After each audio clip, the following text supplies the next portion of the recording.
Hi everyone, my name is Jensen Harris and I'm Director of Program Management for the Windows User Experience team. This is the first video in a series of videos we're going to be posting on our blog in the coming months that showcase cool stuff we've been working on for what we're codenaming Windows 8. We're here in our design room, which is one of the rooms where we have a lot of interesting discussions about the UI. If you look over here, you can see some of the stuff we have posted up on the wall to inspire us. Sometimes we put designs we're working on the wall. Now we've been pretty quiet. There's a good reason for that. As you can imagine, the team has had many ideas. Many of them were good, not all of them were, and so we wanted to wait and really try to figure out what was going to make its way into the product. The first thing that you're going to see when you start a Windows 8 PC is the start screen. The start screen is this personal mosaic of tiles. Every app on your system is represented by a tile. Now tiles are better than icons for a couple of reasons.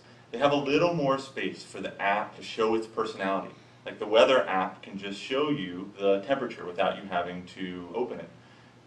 We introduced a new platform based on standard web technologies, so HTML5 and JavaScript, and it allows the millions of developers who know how to use those technologies to create a new kind of app for Windows 8. These apps are full screen, they're beautiful, they are designed for touch. But of course they work great with mouse and keyboard as well, if that's what you have. We wanted to make it really fast and fluid to get between your running apps. You just take your thumb or your finger from the side and just swipe it in. As I do that, I run back through my list of running applications.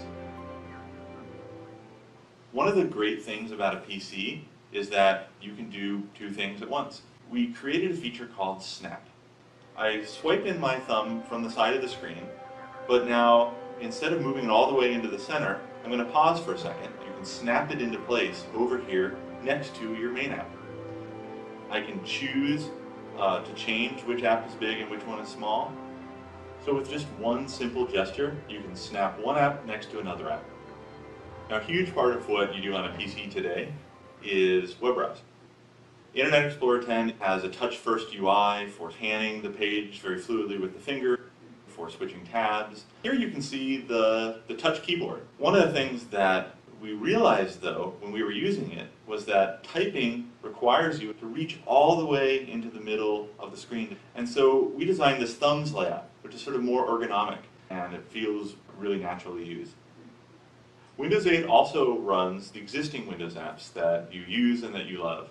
They're just as easy to switch to, and you can use them alongside your new Windows 8 apps. Because it's a PC, it has a file system. And that file system has your photos, it has your documents, it has your videos, it has your music. And you can get to these things not just from your existing Windows programs, but from these new Windows 8 apps. They can get to them just as seamlessly as you've always expected in Windows. You can also get to files and photos that you have on other connected Windows PCs on your local network. And we know that you don't just have your stuff on the local PC, you also have services that you care about. From Windows 8 apps, you can also pick files not just from the file system, but also from any other app installed on the system. We made it easy to get photos from one app to another app. This is the new version of Windows. It's going to run on laptops, it's going to run on desktops, it's going to run on PCs with mouse and keyboard, it's going to run on touch slates, it's going to run on everything. Hundreds of millions of Windows PCs powered by this new interface and new platform. This has just been a small taste of what we're going to be showing over the next year, and we are so happy to finally be able to share it with you.